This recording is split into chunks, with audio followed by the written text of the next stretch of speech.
I wish you heard Sister Erica's story. Did she share the story in this conference? I wish you heard it. She knows what I'm telling you by experience. You go look for it on the internet. She knows what to do at midnight to fly. She knows. So while you are trekking, she doesn't trek. She knows, because at that time she had the power of Satan. She had the dimension of Satan, so she knew what to do. She can't do it now again because that dimension is not there.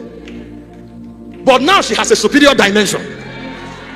Welcome to Remnant Online followers. Please kindly subscribe. Thank you. Welcome to the Erica documentary, part 37. This is the continuation of the Erica documentaries. This documentary is rated 18 years and older. Parental discretion for those under 18 is advised. Yes. Yeah, viewers. Once again, I'm so honored to share my experience with you. And I pray that as I share what I went through, you learn something from my experience as a weapon to overcome the devices of the enemy against your life. And today I'm going to talk about the Marine Kingdom. But before I talk about the Marine Kingdom, I think it's wise to start with a word of prayer. Father, in the name of Jesus, Yeshua, Messiah, we give thanks for the gift of life and for the opportunity to share these things with the souls of men, that they may be able to put the pieces together and understand what we are up against. We apply the blood of Jesus upon every viewer, spirit, soul, and body. There shall no evil befall them, neither shall any plague come near their dwelling. I pray that as this word goes forth, the body of Christ may be edified, that Jesus may be glorified, and that the enemy may be put to shame. For it is in Jesus' name we pray. Amen. Amen. Let me start by introducing myself. Erica Mukisa Kimani, aka Mama Maisha or Mami Zion and Zeph. Yeah, so I'm going to talk about my life from when I was 12 to when I was 18, the time that God delivered me. So there's a certain part of my life that I feel is going to help the body of Christ to understand how the kingdom or the Marine Kingdom functions. So, as I explained in the previous documentary, that not everyone that we see is 100% human. There are some people that are not 100% human. There are some people that are hybrid. They are a mixture of I don't know how to bring it out, but they are not 100% human. They are not coming from only human beings. There are people who have entered into covenant with the kingdom of darkness, and they have had children that God forbid us to have. And they have gotten entangled in relationships that God forbid us to have. And as a result, they get people who are not 100% human. And in my experience of serving in the kingdom of darkness, I came across those people. And these people really disorganized my life. That's what I'm going to concentrate on. So after my primary school, I was 11. My mother took me to a single-sex school where she thought that if she took me there, she's somehow protecting me from being disturbed by the opposite sex, and also I would be able to concentrate in my academics. And I was a good performer, but the teachers had advised my mother that why I had deteriorated in my performance is because I had so much going on, so many activities and other students who were trying to divert me. So my mom took me to a single-sex school, and that's where I met that friend that I spoke about in some documentary, who was a sorcerer, and the uncle had initiated him. The uncle of that lady had a business in Mombasa, but he had entered into a covenant with the Marine Kingdom, and he dedicated her there. He covenanted her there, and she had children in the Marine Kingdom, and she was doing exploits in the kingdom of darkness. So her mission for joining secondary school is not because she was looking for a future. They already had money, but they were looking for souls. And schools, those are places that they target. Schools, universities, institutions, those are places where the enemy sends his agents to target, especially children that are coming from Christian homes. So now... Absolutely, those are initiation grounds. Yes. So when I joined the school, I became the class monitress because I was very active, and I challenged the director of the school because we were in class for 2 days and no teacher was attending to us. They were waiting for the other students to arrive so that we start together. Then when I spoke to the director of the school, I asked him why we are not studying and yet we are in school. And he said that we have to wait for the other students to join. And I told him it's not fair because we've come on time and we are just sitting in class doing nothing. So that's when he appointed me to be in charge and to let him know if we don't have any teacher in our class. And I became a class monitress like that. So among the students that came was a strange student. And this student, when she entered the room, it's like she really concentrated on me. I want to use her name, but because these people are so secretive and the legal implications, they have a common name that they were using. They are siblings. They were all using Muhammad, but let me use Saida. Now, when she entered in my class, the teacher told me to find her where she's going to sit and give her the rules and regulations of the class and everything that she's supposed to do and the timetable as a class monitress. When I went to this girl, she was so beautiful because she was kind of a half caste. She was half Arab, and what I didn't know is that she was not 100% human. That one I got to find out later. She had this kind of striking beauty that would attract people's attention, but instead of drawing people towards her, it would push people away from her. She was fierce. So even when she entered classroom, girls were talking, but when she entered, everyone went quiet. And for some reason, they could not tell why they were quiet all of a sudden. And she had this commanding presence that commands attention. Everybody stops what they are doing and they look at her. And for some reason, they are intimidated, but they don't know why. Yeah, so when she entered, I had nothing to do because it was my assignment as a class monitress to go and present everything to her as instructed. So when I went to her and spoke to her, gave her the timetable and everything concerning the school, she was looking at me, but she was so mean. She just grabbed everything and put in her locker, and she put her head on the desk. So I didn't want to force things. I just moved to my desk and I concentrated with my books and things that I had to do. So now I went to the dormitory. While in the dormitory, there was a young girl who was her sister that I found out that was her sister. She had also joined. They came at the same time, but she was one class lower than me. So when this girl came, she was that girl, I will use Ida. When this girl came to join us in our school, because now I was in Form 2 and with the sister, we were in Form 2, and she came to join in Form 1. And their bigger sister was in Form 3, and another one was in Form 4. I'll be telling you about everyone. So when Ida, all of them had the name Muhammad attached to their names, and they were posing like they are Muslims. But later I found out they were not Muslims. They were just using the Islamic names, and those were not their real names, but they had to identify like us, but they were not 100% human. So when this girl came, she came to our dormitory and she just looked at me and started smiling. So I kept on wondering, what is it about this girl? And every time I would look at her, then she went and sat at her friend's bed opposite to my bed, and she kept on looking at me and smiling. So in my mind, I knew that this girl wanted to be my friend, because every time I'm looking at her, she's trying to smile at me. So later, she got the guts to come and greet me because she had come to our classroom. We were having preps. We used to revise in the night. After classes, we revise and then we go back to sleep.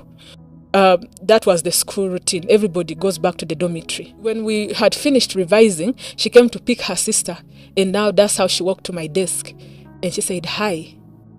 So I was like, wow, at least she's friendly. She's not like her sister. Her sister is mean. When this girl befriended me, well, I was aware that I'm older than her, and she was also looking like she was respecting the fact that I'm older than her, but she wanted to be my friend. Yeah, so I get to know about her. I ask her name and where she was before, and we start interacting. Now we got to become friends. She introduced me to her other sisters. I had no idea that they had sisters. So she took me to a sister and then another sister. That's when I knew that there were 4 at school. And they were all very beautiful, that abnormal beauty. But now this younger one was more pretty. And then the one that was in Form 3 was also pretty in Form 4. Then this one was beautiful but cold-hearted. So I guess Form 3 and Form 4. Senior 4. So that's around the 11th and 12th grade in high school. Yeah. So now we became friends. And I knew, because I'm coming from Jinja is a place where there are half-castes. And the culture of half-castes, they like being isolated. So I thought maybe they want to be around me because we have the same background, Half-caste is a person of mixed race. Mixed race, yes. So I thought they just want to come because they see I'm also one of them. So they just want to create a community within the school. So I was okay with them. And now we added, I had a friend also, she was a half-caste. She was called, let me leave the name. But now we grew our community. Yeah. So now I get to now know people are slowly by slowly.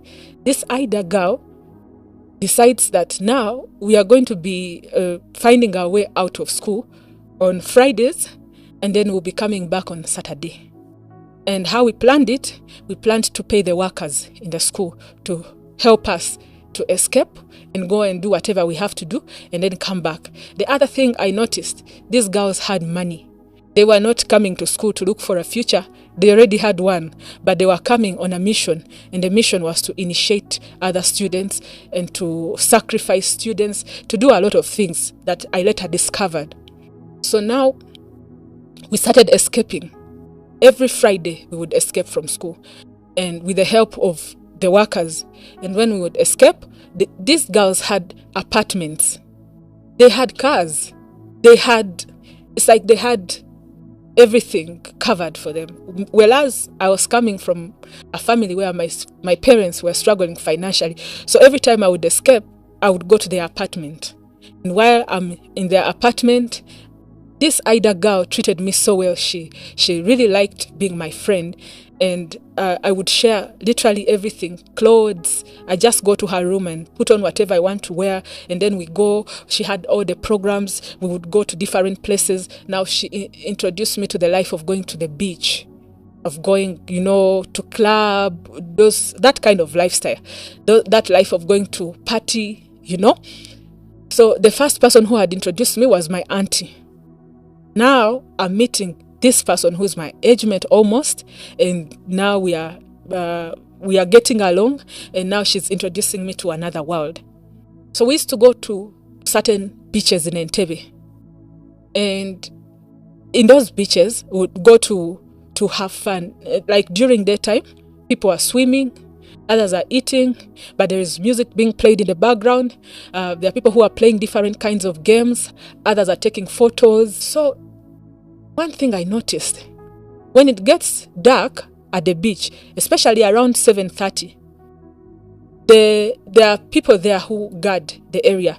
They'll tell everyone to vacate that place where the water is, and then they go to the other side where the club is, and they so that people avoid drowning. When people are drinking and there is a water body, it's dangerous.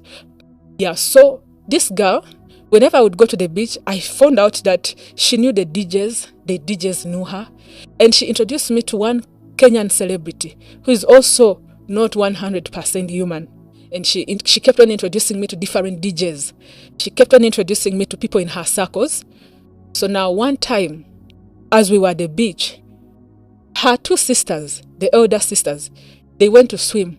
And I was seeing, when they are walking at the beach, they had this kind of beauty that would attract men. Even if you've gone with your wife, there is a certain beautiful girl that bypasses you sometimes, and then you look sometimes. So these girls had that kind of beauty that even if you're minding your business, at least you would just look. So now they walked to the beach and they decided to go swimming. And I remained with my friend Aisha with the DJs.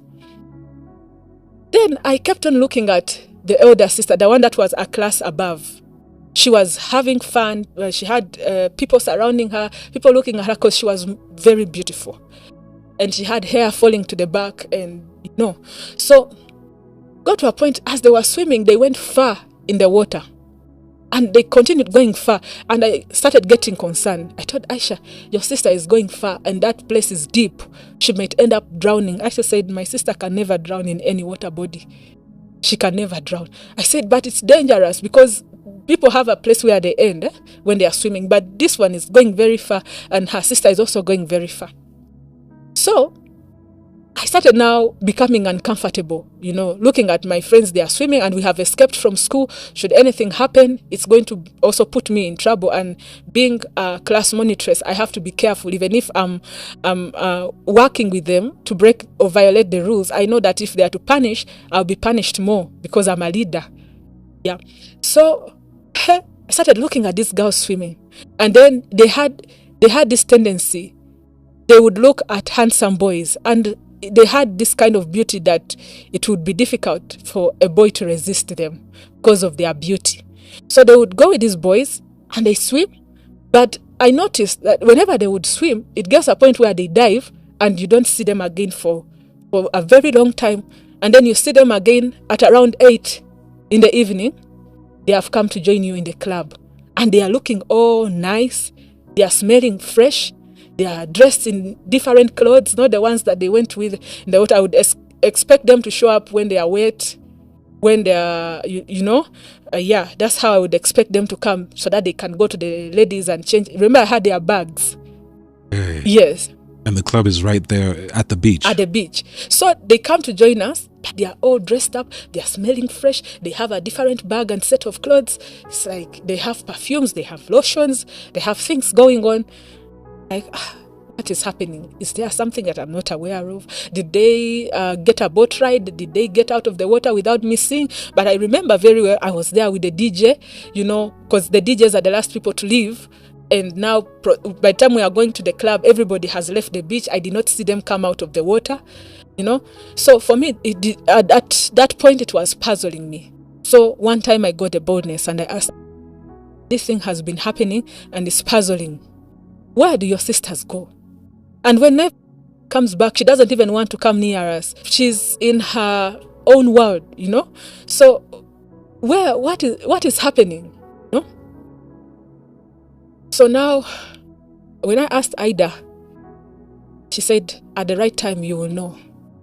We just want to make sure you're part of us. Once we have confirmed that you're part of us, we'll let you know everything. Don't worry.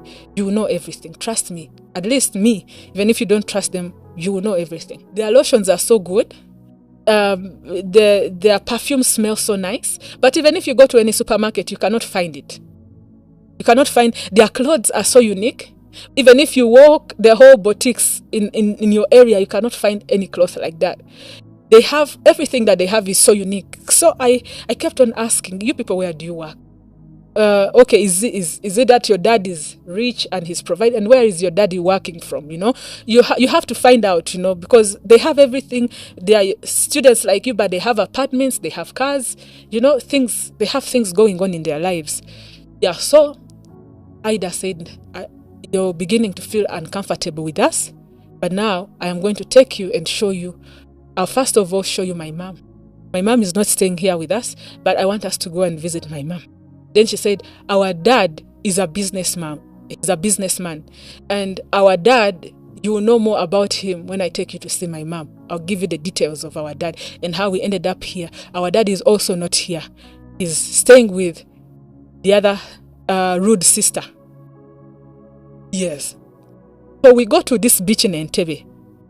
Have fun. And I'm asking her, what time are we going to go and see your mom? She said, don't worry.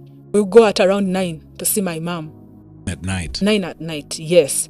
You go and see my mom. Don't worry. So now, when that time of partying, we are drinking, they are swimming, we are having fun. So When it gets to night time, the guards are very strict. They don't allow anybody to go in the water. But these girls have a way of going about things. Either they bribe these people or they use spells on them, and somehow them things are done the opposite. So when it got to 9, I saw the sisters diving in the water and they are swimming. And I told her, it's dangerous. You know, it's late in the night. These girls are swimming and I know how they swim. They go very far. I told her, my friend, you're going to put me in trouble. We are supposed to go and see your mom. How are we going to wait for them and then go and see your mom? Again, they've started their things of disappearing.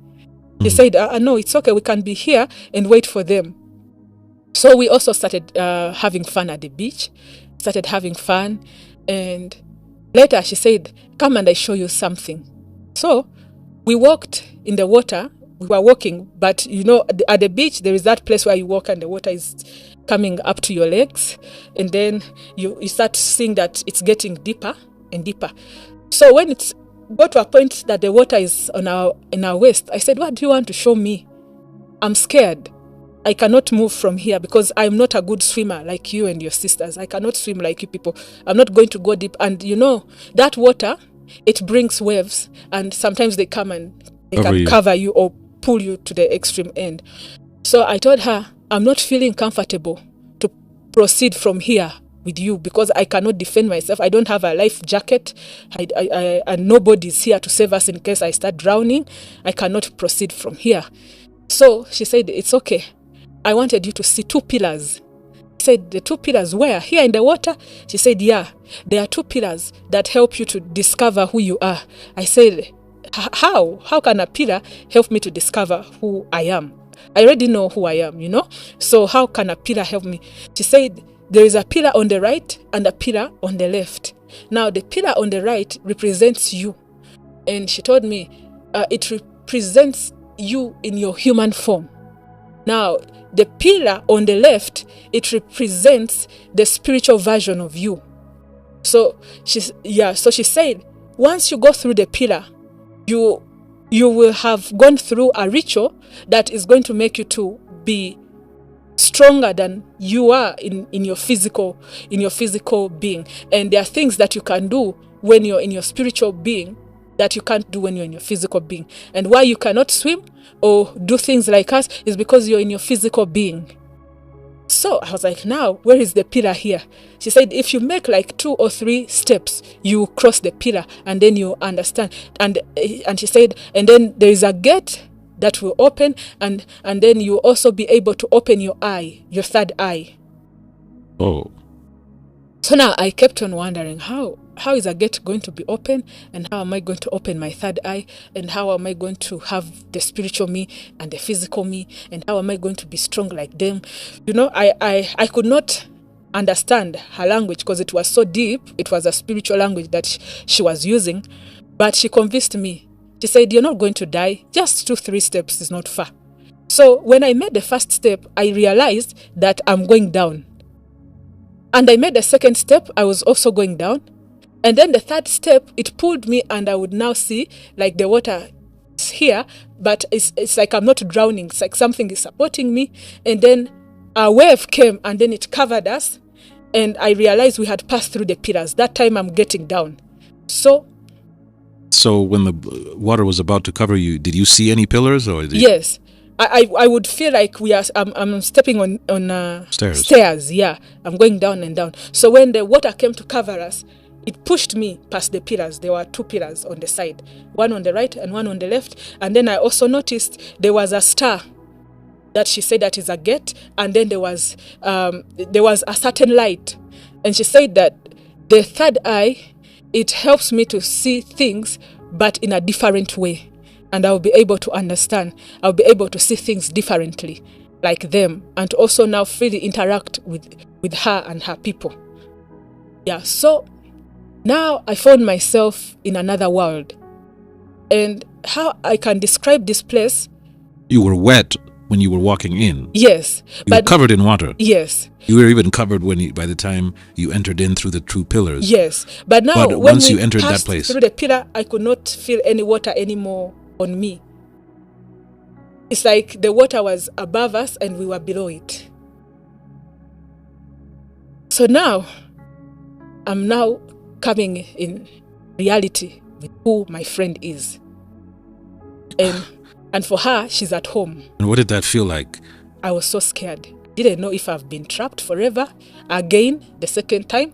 The experience of transitioning from one dimension into another. I just felt light.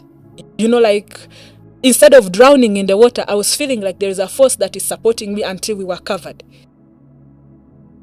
Okay. Yeah, because naturally, if you're not swimming, you have to drown.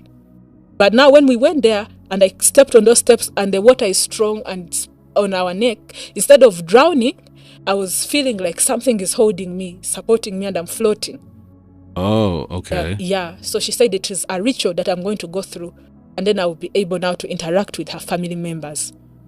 So that was the ritual? Yes, that was the ritual. Now, I'm now at her home. And she said, you're going to see my mom. And now, I'm seeing the steps. Now, let me describe. The steps are built like a pyramid, but we were now stepping down. And the other thing I saw is, on those steps, there's that kind of weed that grows on the steps, like it's like a soft carpet, but green. It's slippery. That weed is slippery, but it's soft. So, also, because our bodies are not wired to be there, I was feeling like I had soaked myself in water and the skin had dried, but I had not applied a lotion. So it's like a crack skin. That's the kind of skin that I had. Meanwhile, my friend was looking very pretty, because for her, she's at home. So me, I'm feeling uncomfortable. My skin is reacting to the place. And then also, I'm looking at the atmosphere. In there are cities. But these cities, the way I was seeing them, it's like the way they build, they don't paint. And everything is with rocks. So you can be in a rock, but it's a city. And it's like a world, There are activities that are going on there. So, cities, buildings, or real buildings, like the way we are in this building inside. But the thing is, even if they're in the water is not pouring on them. They are designed places where you can see the waters, but it's not everywhere. Okay. Yeah. So we go to this place and she tells me to sit. It's like a dining table, but it's made of rocks, and even the chairs are from rocks. When you're just looking at it from another angle, you cannot know that that's a dining. But that place is so advanced that everything just automatically works. So I just found myself sitting there, and then they had containers or dishes where they eat, but these dishes are made out of rocks and they are beautiful dishes. Everything there literally is made out of rock and dust. So it looked bad? It's not bad. It's like these are forsaken places, but everything there is advanced. It's like when you enter, you know that these places have been here, but they have been forsaken. You can feel like, how you enter a house where people have not been. It's a beautiful house, but there has not been anybody staying there. How you feel when you're entering that place, that's how I felt when I was entering this place. So now, there's one thing that scared me. She said, now it's time for you to see my mom. And to see her mom, if where I'm sitting, if I'm to say the direction that the mom was, it was on my far end, on the right. And then on the left, there are two like, how do I say, corridors. One that goes this side and the other that goes the other side.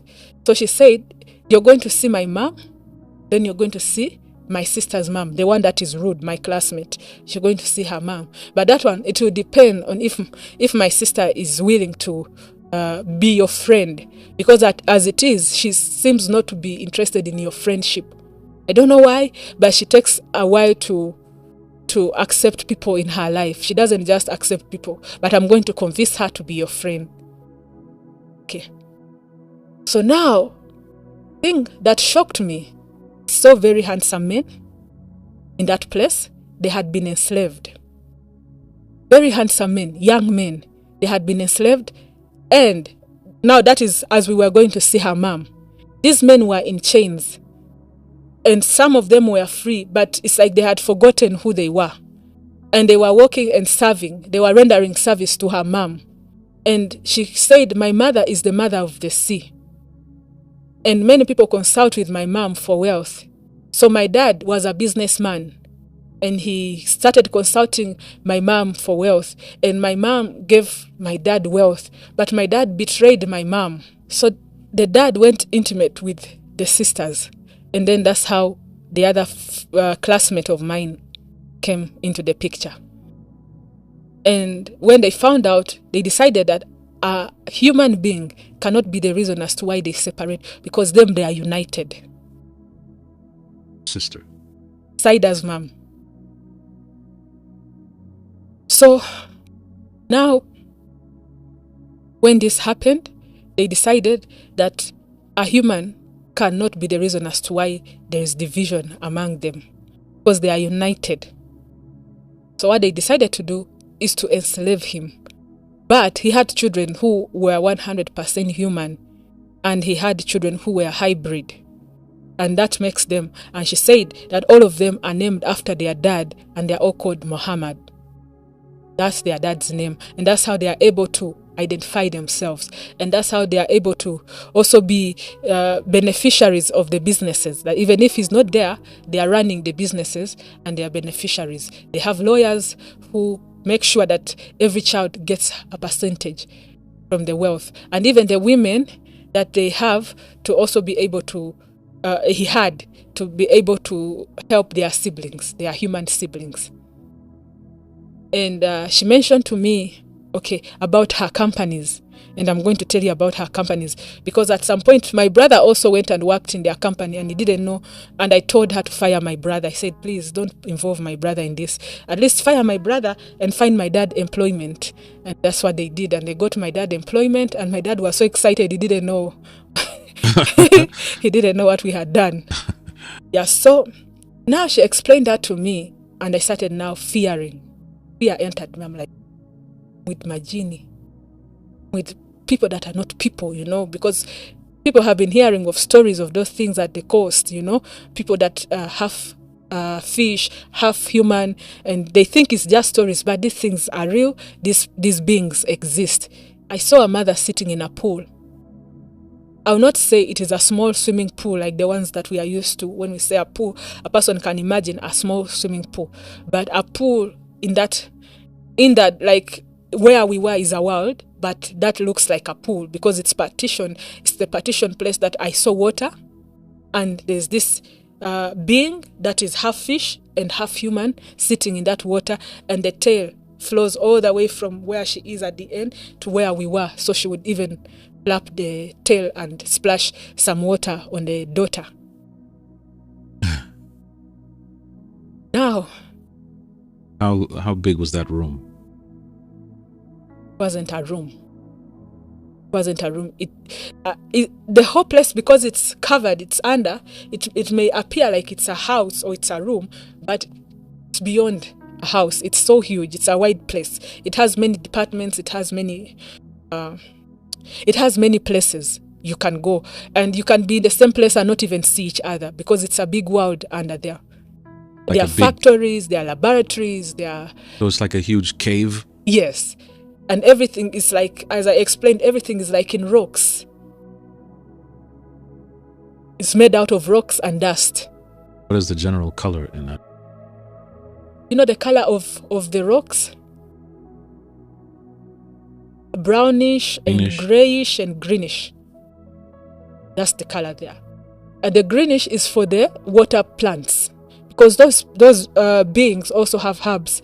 They manufacture cosmetics and they manufacture herbs. And I'm going to explain in details what they manufacture there and how they function both there and here. So, see, she tells me this is my mom. What scared me the most is not even just seeing a being who is half human and half tail, but what scared me is what that being was doing. I saw these men, they were serving. They had trays, they were carrying trays. And these trays were trays of hands of men. They had chopped off hands of men. And they were putting the tray on the some on the right, and then there are trays that they were bringing that had babies. And this mother of the sea was mostly interested in eating the heads of these babies. When I saw this, I started now feeling like I'm going to throw up. When I started feeling like I'm going to throw up, my friend brought something but made out of a rock where I can throw up in case I'm feeling disgusted. I threw up there, and she helped me. She said, I'm going to take this vomit and pour it on the other side. The curiosity in me would not allow me to stay this side. I was like, supposing I stay this side and the mother eats me. Let me follow my friend. I followed her without telling her that I'm coming after her, because I let her walk somehow ahead of me. When I followed her, what I found again was more disgusting. She did not pour the vomit. She was taking the vomit. She was drinking the vomit. Yes.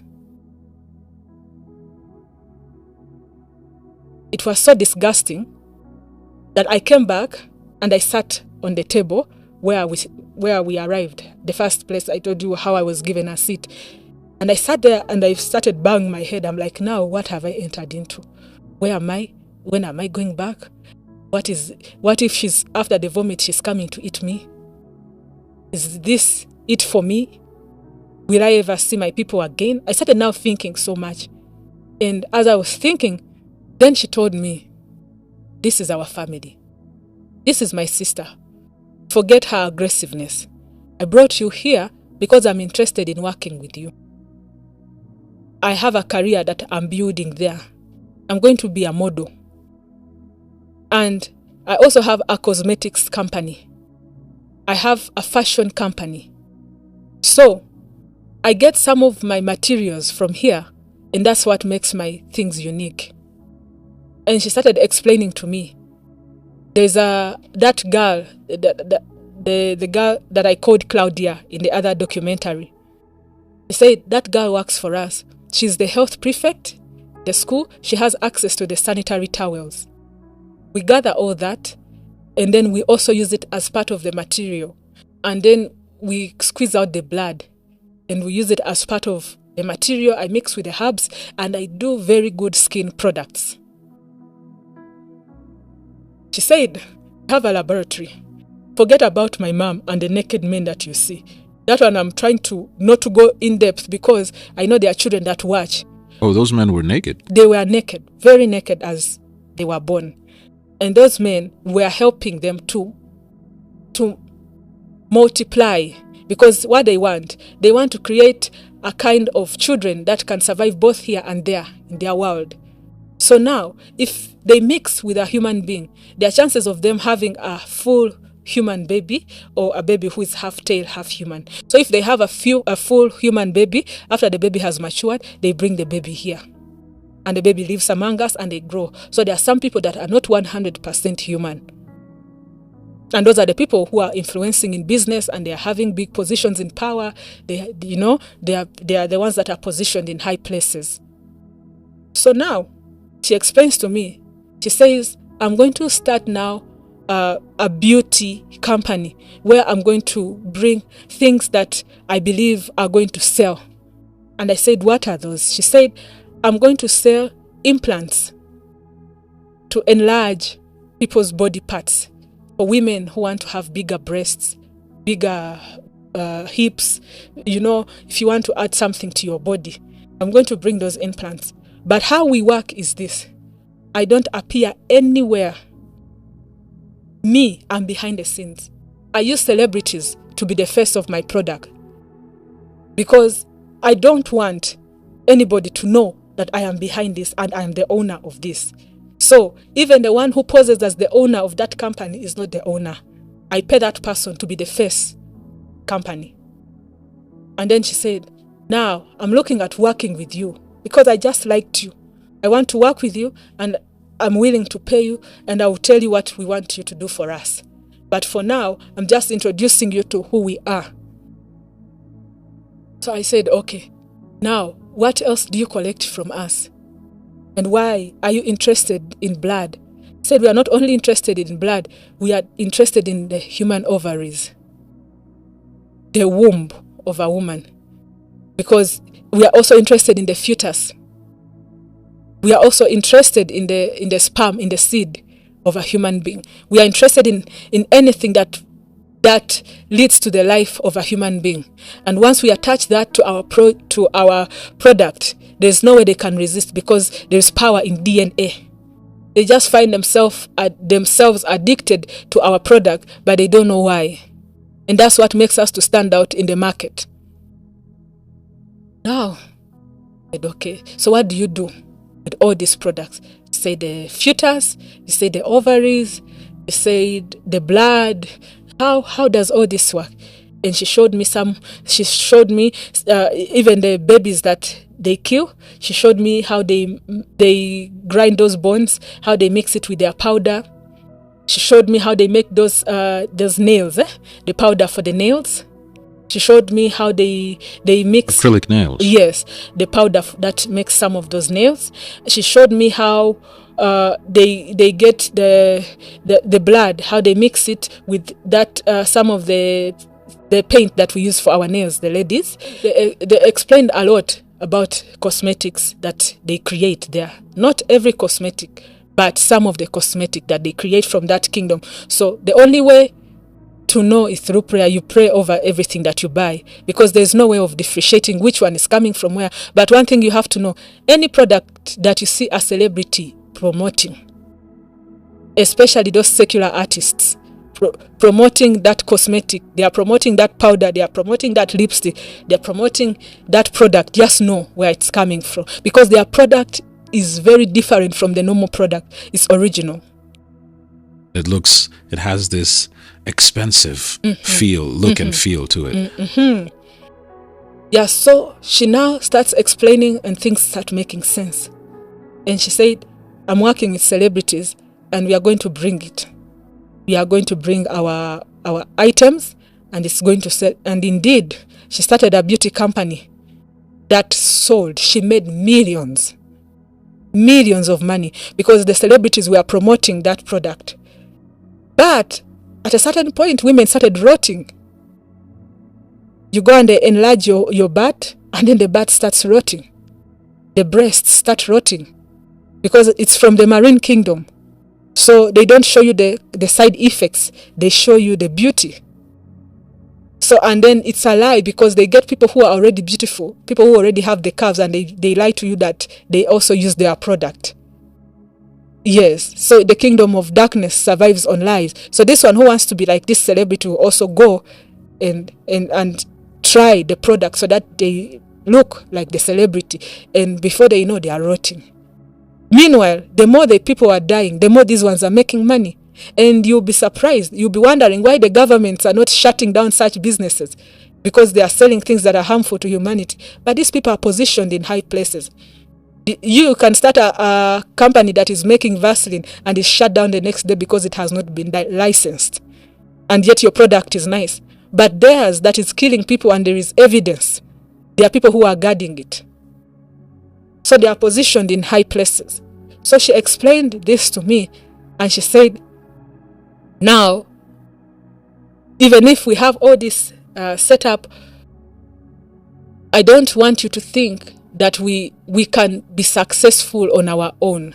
We need humans to be able to accomplish our visions. Because humans were given dominion there, just like we have dominion here. Because if I had not showed you the way here, you wouldn't be here. So now you have the ability to help me accomplish my vision there. And I can also work with you here. Of course. So now... They need human collaborators. Yes. Now she told me, don't follow me. Let me go and talk to my sister. If she allows, you'll see her mother. Then the other sisters, as we continue, you'll get to know them. For now, you're going to only see our two mothers, and the others, they will see you. The more they trust you, the more you come back. The more they trust you, the more you come back. And when you work with us, you cannot be poor. Don't you see how we are living? We are students like you. We have our lives. We are not looking for a future like you people. You're in school trying to secure a future. For us, we already have futures. So now I said, okay, even if I'm in school looking for a future, I want you people to give my dad something to do. But again, I don't want you people to trap him. I don't want you people to trap my brother, because I only have them. If you can give my dad something that he can do, and then support me in school, and I live comfortably, then I'll be okay. So that's how one of their people, one of their relatives, decided to come and pretend that he has parked home opposite our home. And then he saw my dad and came, he greeted him, and he said, I'm looking for somebody who can help me to furnish this house and to supply pallets and different things. I want to do a contract with that person, and somebody directed me that you're good at that, so I want to give you that job. And it was a good paying job. So my dad, it was his first time to get a good paying job like that. And he said, I can't believe an Arab can speak to me so nice, because of the things I've heard about Arabs, the way they look at blacks. This man spoke to me like I'm his son, and he gave me this contract, and he gave me this money without even me delivering anything. He didn't know that I had applied for him. But now that was to make me understand that if I work with them, my life is going to change. So let me go to the other side of that. Please describe the mother. How did she look? Okay. She was in between Arab and Asian. This was the mother goddess. Yes, now. very beautiful, very huge. When I'm talking about a pool, I'm not talking about a small person. I'm talking about a huge being. This is a being that is eating 12 babies in just like seconds. 12 babies. This thing is huge, but beautiful. How huge? How tall was he, from the top of the head to the soles of the, well, like to I the bottom of the fins? Like I explained to you, the height. You were asking me how tall is this being? If it was to stand, how tall? And I told you, like from our window. Obviously it was for them. Yes. Yeah, It's so like let's do that again. How tall is this being? Third floor, like how you see the third floor window. If it's a house and it has a first, second, and third floor, yes, all the way down. That is how huge the thing is. Okay. The height. Then the size, let me estimate from here. Like from this wall, the kitchen wall, to there. So I don't know how many meters. How wide that's the width. The width.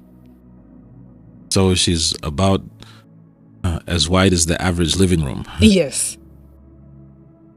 So, and she's huge, but beautiful. She's like 7-8 meters wide. Yes. That's how wide. That's why I was telling you that it's not a house, even if it is a covered place. It's not a house. It's a world. It's a world that has been isolated. It's not even supposed to exist, but it's somehow there. Okay. So, looking at this, the way the lady was dressed, you would see, the color of a fish, somehow silver. And then that's how she's wearing a top that is not covering the navel, but it is half, and it has like scales. You know those glittering scales? Yes. And here behind at the back, it's like they just cover. They just tie those. There are ropes that they just tie around the back.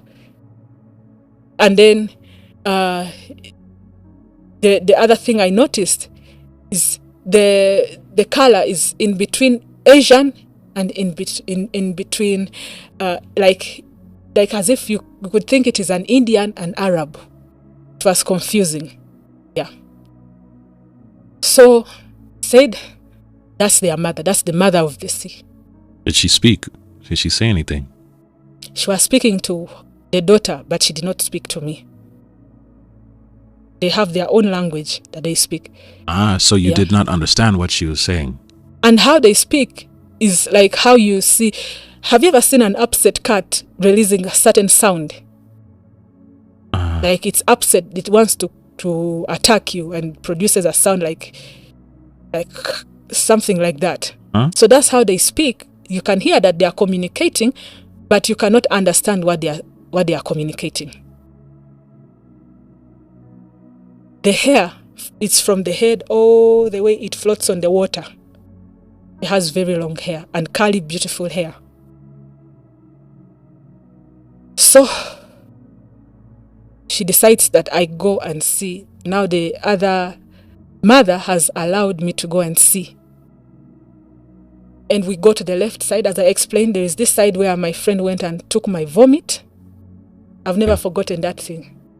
And then we go to the extreme left. Now, I thought I had seen it all until I went that side. I regretted going there. At that point, I felt like my life stopped a bit because of the thing that I saw. Now,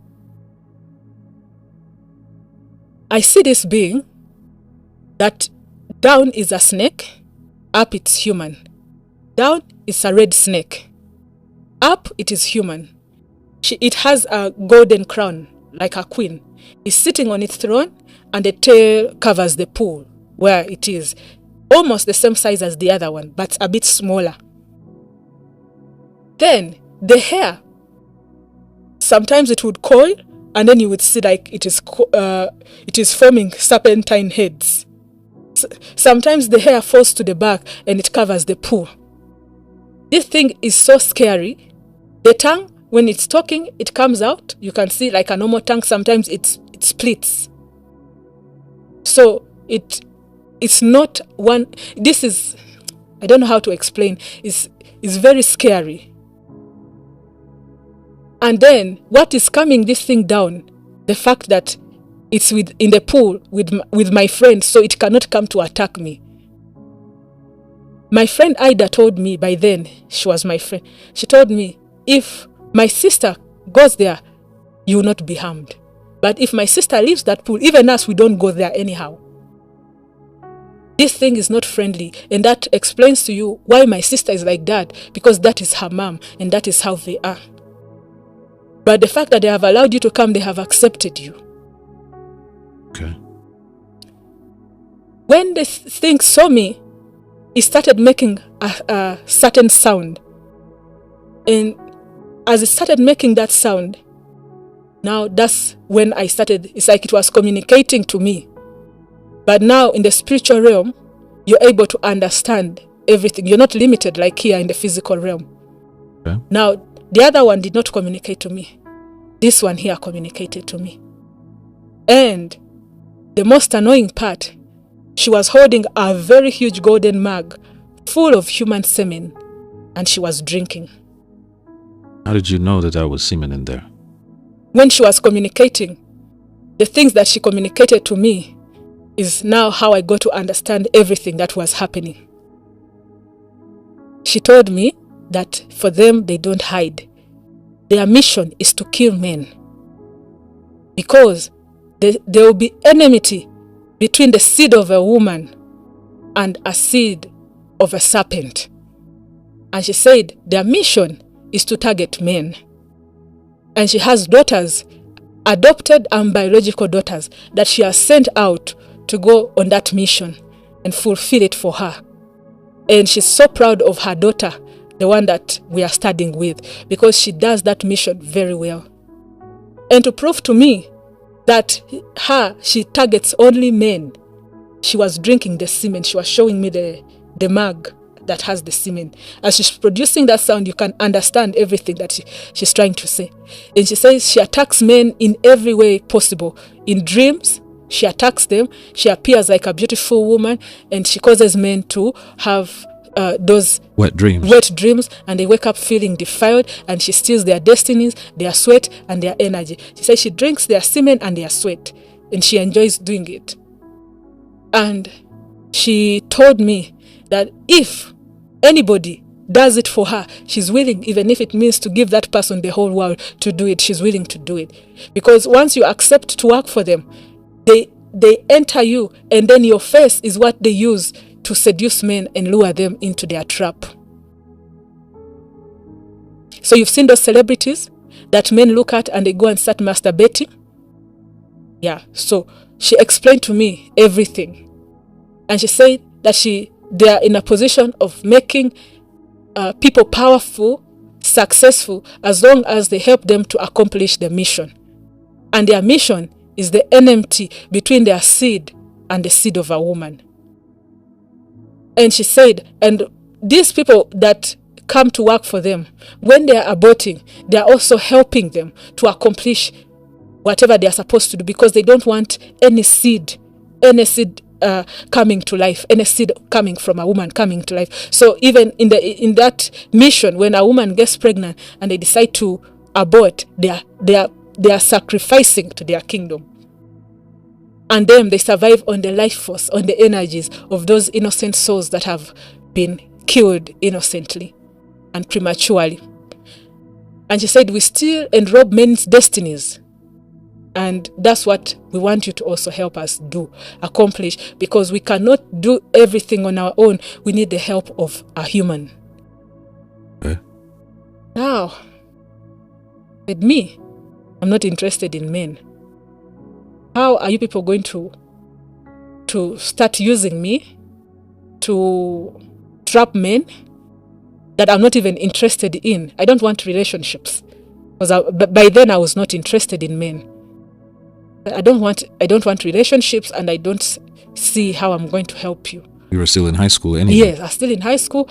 And then even that, I think the enemy had wired me to promote the other agenda, the homosexuality agenda. Those days I was like a tomboy. I just started wearing heels and dresses after giving my life to Jesus. You even helped me to start wearing heels. I was not a person of heels. So now they started now telling me what they want me to do. Like their assignment for me. They started now giving me those assignments. Now I said, how am I going to do this? They said, you don't have to panic. What we are going to do, my daughters are going to show you what you're supposed to do. And when we direct you to do something, just do it for us and leave the rest for us. We'll handle. Now, when we finished talking to that mother of my friend Saida, not real name, we went back to where we were coming from. You didn't describe her face, the appearance of this. She was looking very pale white, like very white. I cannot say that it's a white person, because this white was abnormal. And then the other thing I had forgotten to tell you about Ida, my friend, she told me that when you proceed from where we were, going all the way, there is also another corridor that is sloping, and it's like inside there is a portal. Ah, so it's not like these two goddesses are in the same place. By the time you go in this direction, in towards another corridor, when you go through that corridor, you're entering into a portal. Yes. That takes you into another place. Okay. So now they said to go there, I have to go on invitation. And she said that the beings that are there are very dark, not brown, but dark. And those beings are so advanced. They're the ones that create the viruses, the bacteria, the weapons that they use in war, the poisons. They create all those things, but they are not friendly. Biological warfare. Yes, they like enslaving. Even some of them sometimes get enslaved by those beings. So they avoid going there as much as possible, unless they need to go there. That's when they go. So those darker ones are not friendly. They are so advanced in the things of war. And the people who go there are the people that are in power. The politicians, the wives to the politicians, those first families, those are the people that go there. And so if you go there, you'll be amazed. You'll find your leaders there. Because it's there that they choose who's going to be in power. Thank you for watching. Please kindly like, comment, subscribe, and turn on your notification bell so you always get notified whenever we post a new video. And don't forget to share. Thank you.